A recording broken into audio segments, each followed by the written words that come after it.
Today's video is absolutely wild. It's taken me a long time to put together, so please, if you do find anything useful, hit that like button, hit that subscribe button. I would appreciate it a ton, and it really helps me out. Also, check out my Discord, check out the socials in the description, but without wasting too much time, let's get to it. 100 tips to help you improve in Apex Legends in 10 minutes. Let's go. High ground and positioning is everything. Do all you can to hold the best position during a gunfight possible. A higher field of view means you can see more around you, and recoil will appear to be much less severe.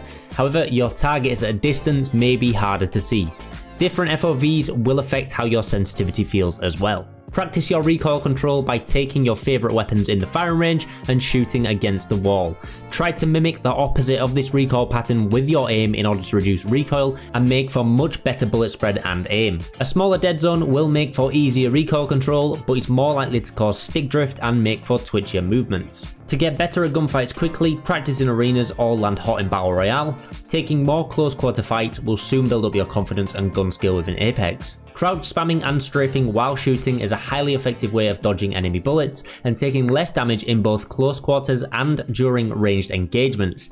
It may take a little while to get used to at first, but it will massively help you in the long run. Keeping your max glide between 140 and 130 will enable you to travel the furthest distance across the map possible from a dropship, jump balloon or Valkyrie's ultimate ability. Stop using your favourite YouTuber's settings and find the ones that work best for you. Everyone needs something slightly different, so use them as a base and adjust them from there. Practice aim drills in the firing range before heading into a match to really improve your aim and perform better in matches. Stop playing while you're angry. You won't be thinking correctly and will begin to perform even worse. Take a break or play something else, then come back to it. Stop looting so long. It's a fast-paced BR. Take what you need and move on. It's not loot simulator. Please. Learn advanced movement tech to evade your enemy's bullets if you need to run away from a fight, and practice in the firing range, or just watch how Fade does it and try to copy him. If you have a main, learn them inside out, how to fully utilize them and what situations they work best in. Having someone like that on your team is extremely valuable and can make a world of difference during gunfights. Effectively communicate with your team either on the mic or at least using the ping system. It is a team-based game and giving information to your team can really help them out. If someone is stuck behind a door, don't forget you can punch through them, use nades or even ultimates to destroy the door and force them to move away. This can be particularly useful if they are low on health. Use the environment to your advantage, try to take the high ground, take cover wherever you can, using boxes, corners, rocks, any obstacles that make you a harder target to hit. Slide jumping is the fastest way to move around the map with abilities. All you need to do is slide then jump at the end after a couple seconds of running to maximize your forward momentum. Bangalore's smoke should always be on the enemy, not your team. If the smoke is on your team, the enemy sees everything around you, but if you smoke the enemy, it obscures their vision, forcing them to move out and possibly disperse to engage, while your team retains a wider range of movement and vision. Bloodhound's ult is not only great for close quarters, but it also makes it much easier to see enemies at long range. This makes Beast of the Hunt a great scouting and sniping skill too. When playing Caustic, it's good to throw a trap into a Bangalore smoke if enemies may be hiding in it. This will highlight enemies in green due to Nox vision and allow you to see the enemies. Place and shoot Caustic Traps to act as smoke or cover and make it harder for your enemies to see you or push you, giving you time to revive or heal. Place Caustic Traps on doors to trap enemies in buildings or as a defense to stop enemies getting into a building you may be holding. Always use Caustic's ult in the final ring as it's closing in.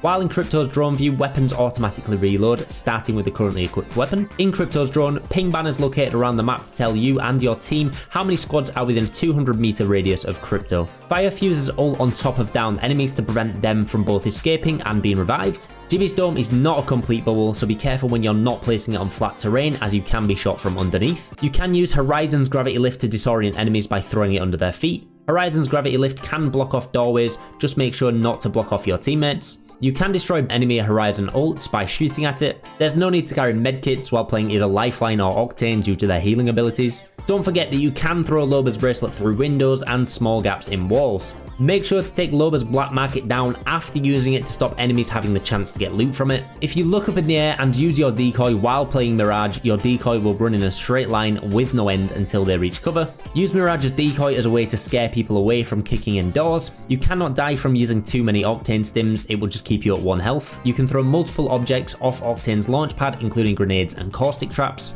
Jumping just after Pathfinder's grappling hook reaches the surface will give you an extra bit of momentum. Don't use Pathfinder's ult to push a squad, you'd only travel in a straight line and it makes you a very easy target. Similar to Caustic, Rampart can also block doors using her tactical ability. You can holster Rampart's mobile Sheila and pull it out again later if it still has bullets remaining. Pressing toggle fire mode with the mobile Sheila equipped will refund unused ammo for a percentage of her ult recharge. Revenant can climb super high, so use it to outflank your enemies and sneak up on them if they are holding high buildings. Use Revenant Silence as visual clutter and cover for when you may need to revive your teammates. When using Seer's passive, a faster heartbeat means the lower the health on your enemy. Seer's tactical will scan mirage decoys and creates false health bars above their heads to make them appear as real players. Treat Valkyrie's VTOL jets as a double jump. Use it in short bursts to get around faster rather than using it all at once.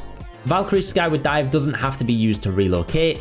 Use it as a solo in combination with your passive as a recon to see if there are any enemies nearby. Use Watson fences between indestructible doors to catch your enemies off guard if they push in. Fence off portals in case your enemies chase you or return through their own portals. Slide jump when activating Wraith's tactical to avoid a movement slowdown. Use Wraith's ultimate to position your team around the map, whether it's aggressively as a push or to get out of a tricky situation. Wraith's portal can also be used to block doors and stop people being able to enter a building. Learn your maps, know the busy spots and what areas you might want to avoid, particularly in ranked. When playing ranked, try not to push solo but work as a squad. It can be hard when solo queuing, but it will help stop unnecessary deaths. If you are solo queuing ranked, play a movement legend to allow you to play selfish and escape situations if you need to, or rat it out. Make sure you have damage numbers on and be sure to relay how much damage you're dealing to your teammates instead of just screaming, "He's one shot." It's never great to be third partied, so start making sure you are the third party and pick up some easy kills and squad wipes. In rank, kills are nice, but you should be prioritizing position over taking every possible fight in order to maximize on your RP potential. Get comfortable with different weapons. You might not want them by choice, but it might be all you can find at the start of a game. If you want to improve, start using no-fill and duo queuing. You'll soon learn where you're going wrong and instantly improve. Even if you hate it, something or someone is meta for a reason. Join everyone and start using it too. You don't always have to use jump towers to rotate around the map, you can also use them for recon purposes. Stop using the wingman if you can't actually use the wingman.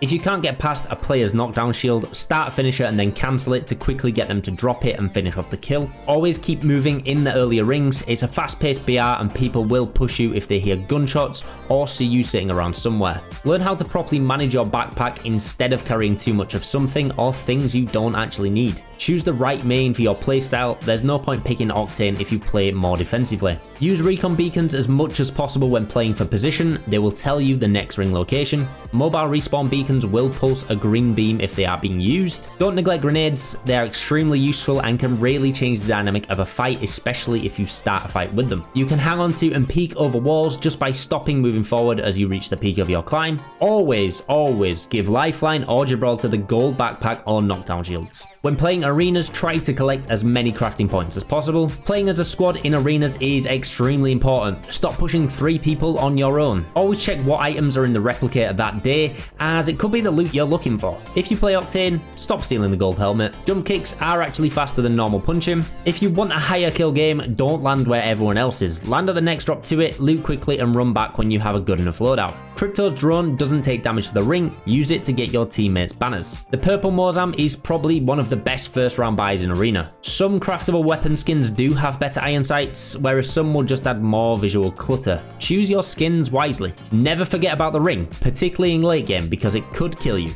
Gatekeep teams who may be late rotating in for some easy kills. If you're running away, only heal while sliding downhill or bunny hop heal if you're playing Octane. If you're taking cover and look down, it reduces the size of your hitbox. If you are forced into a 1v3 situation, separate the squad into 3 smaller gunfights. However, sometimes you might just be unlucky and be pushed by all 3 at once.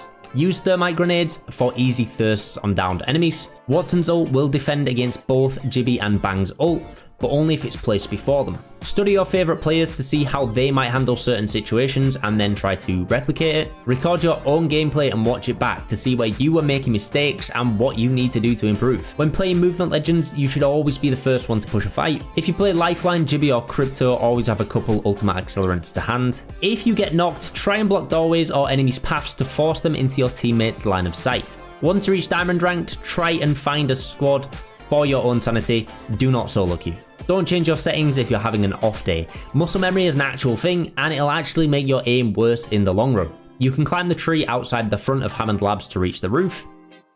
You can stand on the zipline outside of Cage to peek into the top floor if a team is holding it. You can climb the side of the construction building on World's Edge, it just takes a little bit of practice. If you made it to tip 100, congratulations! Leave the word pineapple in the comments below, and be sure to hit that subscribe button and check out my socials. You'll also learn plenty more by doing that.